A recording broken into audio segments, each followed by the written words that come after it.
Welcome to LSB Feaster's radio channel and travel corner, where our mission in life is keeping great radio from the past alive. And today we're going to Philadelphia and WIFI, Wi-Fi 92, and High Lit. In Philadelphia, there is one name that stands out with the dawn of rock and roll, and that name is High Lit. Hyski was the man who brought rock and roll to the Delaware Valley and played it uptown, downtown, crosstown, here, there, and almost everywhere. High Lit began as an overnight sensation on WHAT in Philadelphia and WRCV Radio, and then he landed at WIBBAGE in the 1950s and became huge.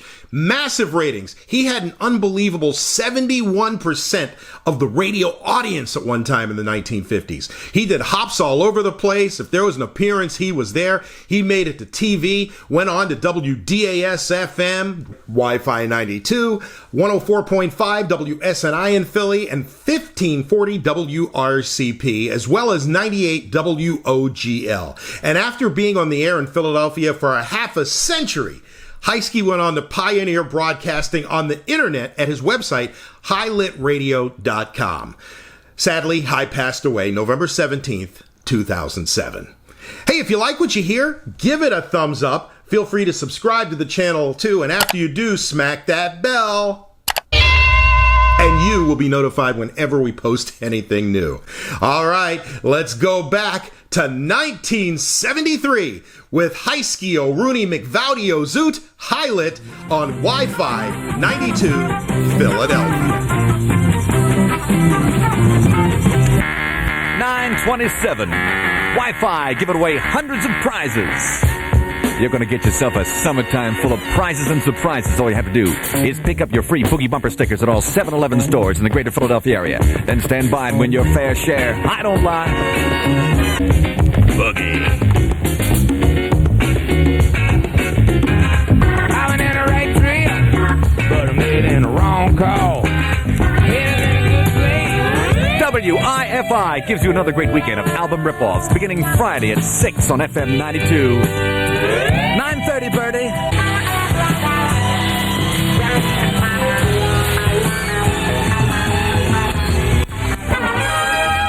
Wi-Fi plays plenty big boogie. Oh, suki now. Hey! Come on home now.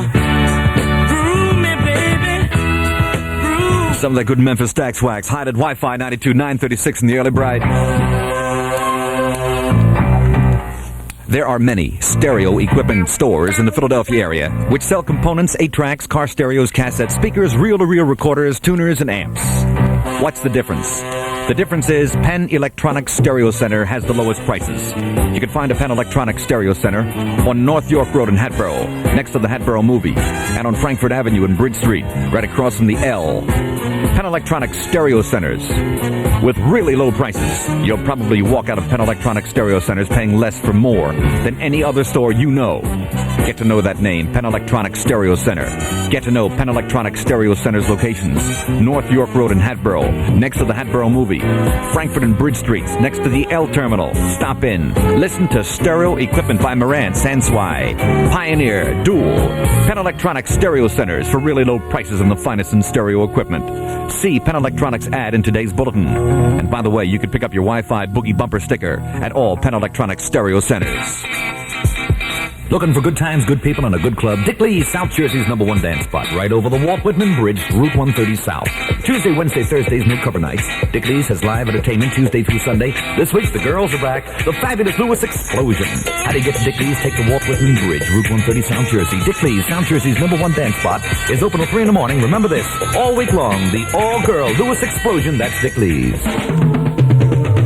So far, Wi-Fi has given away $1,000 cash Wi-Fi Boogie shirts, hundreds and hundreds of customized Volkswagen Superbug, a 6-pack of Hondas. But wait, it's not over yet. In fact, it's only getting started. Now, how would you like to win a 1973 Volkswagen Boogie bus? All you do is pick up the all-new multicolored Boogie bumper sticker at all 7-Eleven stores in the greater Philadelphia area. Display it on your car and listen to Wi-Fi 92 for your license plate number to be called. If you hear it, call in and win a valuable prize. Winners will automatically become eligible for the grand prize drawing of a 1973 Volkswagen Boogie Bus. 92 days of fun is in full swing on WIFI.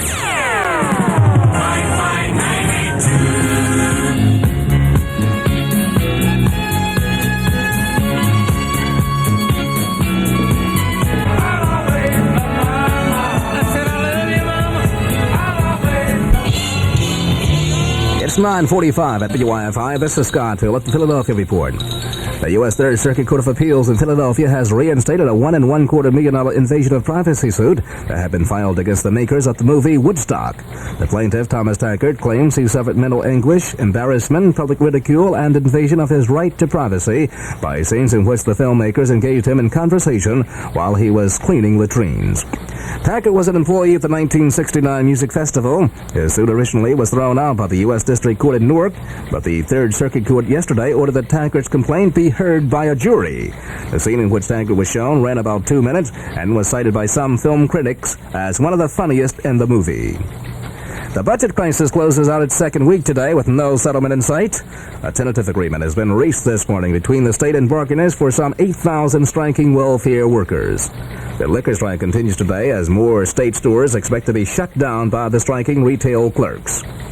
A measure aimed at curbing abortions in Pennsylvania has reappeared in Harrisburg. A former Philadelphia city councilman has been indicted for alleged perjury. The veterans of foreign wars who were staunch supporters of Nixon's war policy, but now oppose the president on the issue of impounding of funds to veterans' hospitals. The VFW, meeting in Pittsburgh for its annual convention, will also discuss amnesty and preferential employment for veterans during its 4-day meeting. Reputed mobster Nicky Nut Mussolino is spending his first day in jail today as a convicted killer.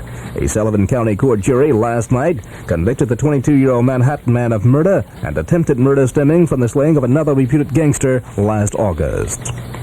Police in Chicago have captured a Southern man who had been sought in a series of kidnappings. Police say 25-year-old Richard Macery was seized after a high-speed 15-mile chase on Chicago's west side. Police say the man is in a west side hospital in fair condition, with injuries suffered when a car he was driving crashed.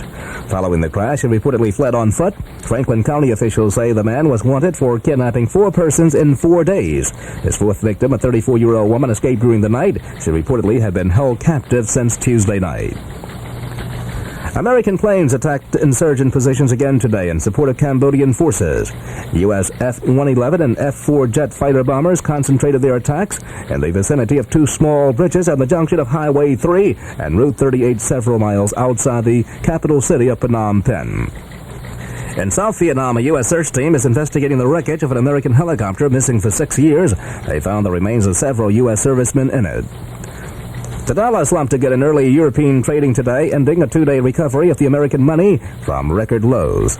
Dealers claim the cause of the dollar's poor showing so far today is the lack of determined support from government banks, including the U.S. Federal Reserve System.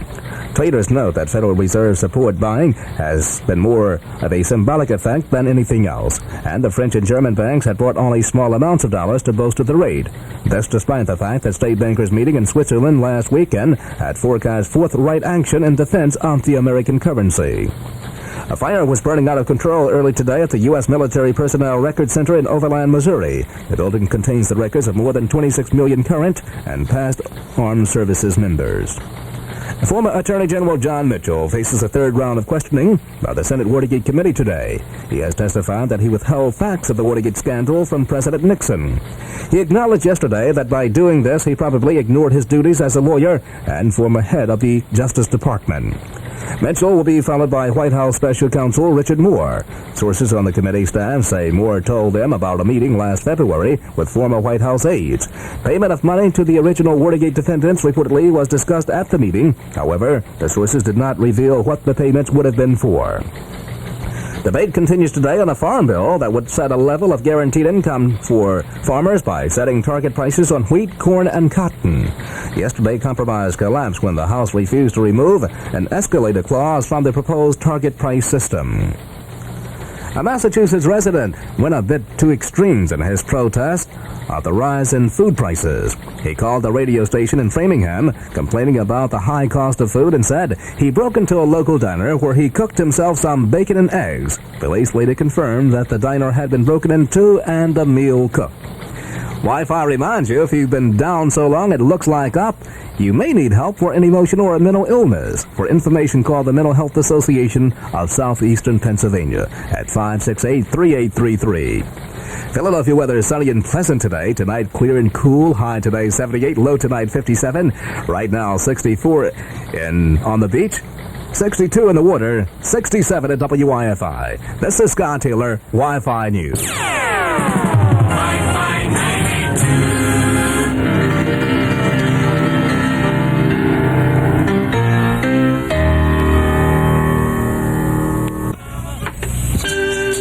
Wi-Fi 92 with Hyman. 9:43 in the bright, and here's the classic music to steam the soul, the Tophams.